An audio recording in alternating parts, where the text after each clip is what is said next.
स्वागत है आपका मेरे YouTube channel the brain booster में। दोस्तों आज हम बात करने वाले बिहार इलेक्शन के बारे में।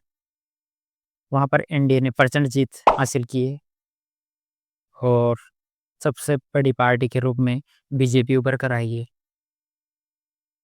दोस्तों बीजेपी ने वहाँ पर 89 सीट्स आउट ऑफ 101 में जीत हासिल की है और जेडीयू ने 85 सीटों पर जीत हासिल की है। एलजेपी रामविलास ने 19 सीटों पर जीत हासिल की है। वहीं हम ने 5 सीटों पर जीत हासिल की है। वहीं महागठबंधन की तरफ से आरजेडी सबसे बड़ी पार्टी उभर कर आई है, जिसने मात्र 25 सीटें जीती है। दोस्तों आरजेडी अपनी ज़मीन बचाने में भी विफल रही है।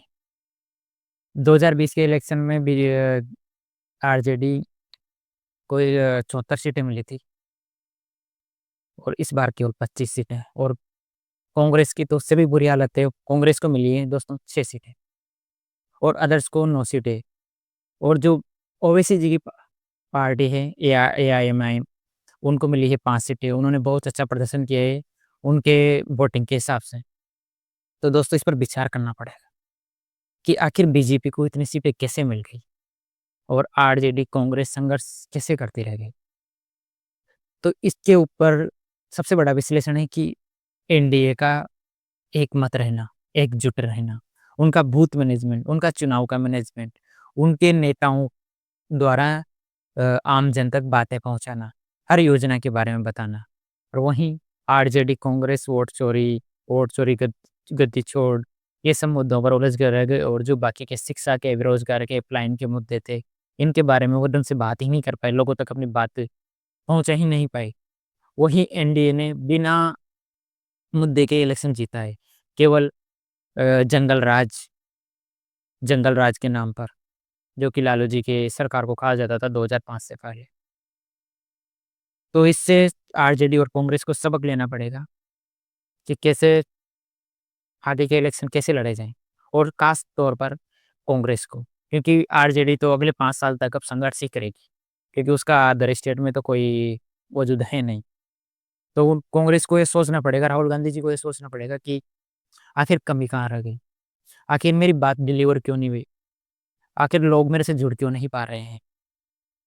इन सभी बातों पर विश्लेषण करना पड़ेगा और जो राहुल गांधी की टीम है उसको भी विश्लेषण करना पड़ेगा। या तो राहुल गांधी को उस टीम से छुटकारा पाना पड़ेगा, जैसे जयराम रमेश हैं, पवन खेड़ा है, ये सब लोग राहुल गांधी को क्या सलाह देते हैं? बस एक ट्वीट करते हैं और हार की ज़िम्मेदारी कोई नहीं लेता, इस्तीफ़ा किसी का नहीं होता और संगठन ऐसे चल रहा है। जैसे हरियाणा में बसें चलती है और वहाँ के लोग कहते हैं कि ये तो यूँ ही चलेगी, वैसे ही कांग्रेस चल रही है।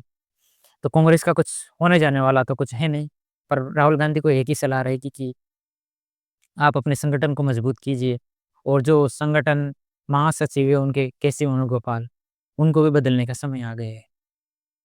शशि थरूर उनके खिलाफ लिखते जा रहे हैं। ऐसा ये लोकतंत्र भी क्या काम का जो पार्टी को ही तोड़ दे। खैर शशि थरूर वाली बात किसी अन्य वीडियो में करेंगे, पहले बिहार इलेक्शन में।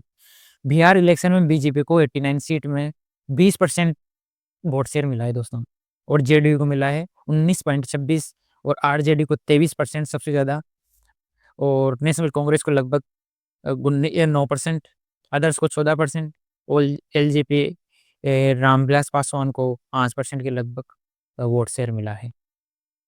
तो इनको मंथन करना पड़ेगा कि कहाँ कमी रह गई। दोस्तों एक तो इनके महागठबंधन का जब से सीट शेयरिंग का फॉर्मूला आया था तब से खींचतान चल रही थी। बीजेपी पार्टी का खाता ही नहीं खुला। मुकेश साहनी जी खुद को मुख्यमंत्री, उप मुख्यमंत्री घोषित करने में लगे हुए थे, जिनका अभी तक खाता ही नहीं खुला। आरजेडी के जो उम्मीदवार हैं तेजस्वी जी, वो अपने आप को मुख्यमंत्री घोषित करने में लगे हुए थे।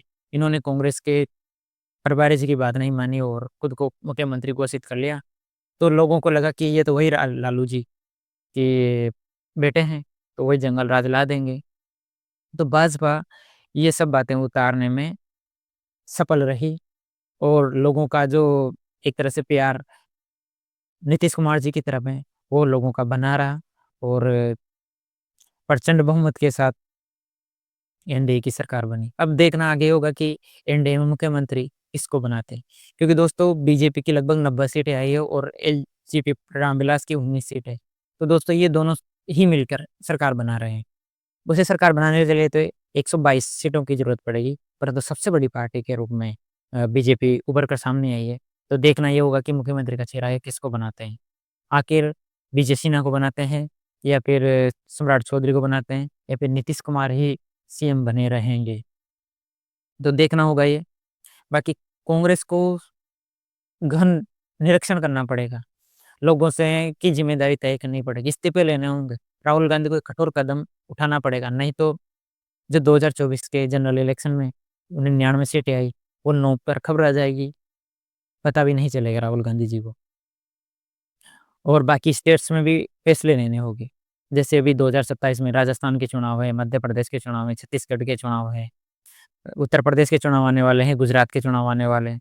तो इन सब के बारे में भी सोचना होगा। वोट चोरी का मुद्दा कहाँ तक चलेगा, ये लोगों को समझ में नहीं आता है। जो लोगों के समझ में आता है, वो आता है आपकी महत्वाकांक्षी योजनाएँ, जो लोगों तक पहुँच पाए। पर आप लोगों से जुड़ाव नहीं कर पा रहे हो। आपके जो भाषण देते हैं, उन पे लोगों पर विश्वास नहीं कर पा रहे हैं। तो आपको लोगों को विश्वास दिलाना पड़ेगा। जो आपका बंगला है दिल्ली में, जो आपको गवर्नमेंट की तरफ से मिला हुआ है, उस पर आपको एक आम आदमी के लिए खोलना पड़ेगा उसको और लोगों से डेली आपको मिलना पड़ेगा। ऐसा नहीं है कि आप हर 15 दिन में विदेश जा रहे हो और 15 दिन वहाँ रह के आ रहे हो, 15 दिन देश रह रहे हो और फिर ऐसे राजनीति कर रहे हो। ये राजनीति नहीं चलेगी। तो राहुल गांधी जी को मेरी यही सलाह रहेगी कि आप अगर राजनीति करनी है, आप लोगों को बेवकूफ़ बनाना बंद करना है, तो आपको राजनीति सीरियसली करनी पड़ेगी। नहीं तो फिर आपकी कमान प्रियंका जी को दे दीजिए, तो वो अच्छे से सँभाल लेगी, कम से कम वो विदेश तो नहीं जाते हर महीने।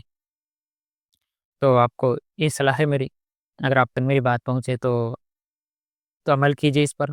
और जयराम रमेश जो आपके लिए लायबिलिटी बिल्कुल भी नहीं, उसको हटाइए और उसको वो जब तक राज्यसभा सांसद हैं, तब तक रहने दीजिए। उसके नाम से ना तो आपको एक वोट पड़ रहा है और उसको मीडिया का प्रभारी बना रखा है आपने। तो आप करिए विश्लेषण इस बारे में और एनडीए को मेरी तरफ से जीत की बहुत-बहुत बधाई। और मैं आशा करता हूँ कि नीतीश जी ही सीएम बनेंगे बिहार के, तो उनको भी बहुत-बहुत बधाई। अगले 5 साल तक आप जो आपने वादा किया है, उसको निभाएँ। आपने 1 करोड़ रोज़गार देने का जो वादा किया है, उसको निभाएँ। और जो आपने बातें की है पलायन की, घुसपैठियों की, उन सभी बातों पर आप अमल करें, क्योंकि बिहार का युवा आप पर विश्वास किया है, तो आपको उस पर अमल करने की ज़रूरत है। और जो फैक्ट्रियाँ आप गुजरात में, महाराष्ट्र में लगा रहे हो, वो फैक्ट्रियाँ आपको बिहार में लगाने की ज़रूरत है। ताकि बिहार का युवा बाहर रोज़गार के लिए भटके नहीं, वहीं पर उसको लोकल ही रोज़गार मिले। और जो मोदी जी का नारा है कि सबका साथ, सबका विकास, उसको सार्थक करें। मोदी जी पर जनता विश्वास कर रही है, इसलिए आपको इतनी प्रचंड जीत हुई है। तो आप उनके विश्वास को नहीं खोएँ कि हमारी लगातार जीत हो रही है, तो उसके विश्वास को खोए। तो मैं आशा करता हूँ बिहार की जनता से और बिहार के जीते हुए प्रतिनिधियों से कि वो जनता के मुद्दों पर अमल करें और पलायन और रोज़गार, शिक्षा जैसी मुद्दों पर, जैसे कार्यों पर, जैसी योजनाओं पर विशेष ध्यान दें। बिहार को बिहार नहीं रहने दें, उसको अगड़ा राज्य बनाएँ, उसको पिछड़ा राज्य नहीं रहने दिया जाए। वहाँ के जो मखना है, वहाँ की जो चीनी मिल्स है, उनको स्टार्ट किया जाए, बिहार को एक हब बनाया जाए। तो मेरी यही आशा रहेगी प्रधानमंत्री मोदी जी से कि आप इस पर अमल करें। और चिराग पासवान जी से भी यही रहेगी कि वो फूड मंत्रालय के मिनिस्टर हैं, तो बिहार पर योजनाएँ लाएँ। तो और एक बार आपको जीत की बधाई। धन्यवाद। धन्यवाद दोस्तों। अगर आपको मेरा ये वीडियो पसंद आया हो तो लाइक करें, शेयर करें और सब्सक्राइब करें। धन्यवाद।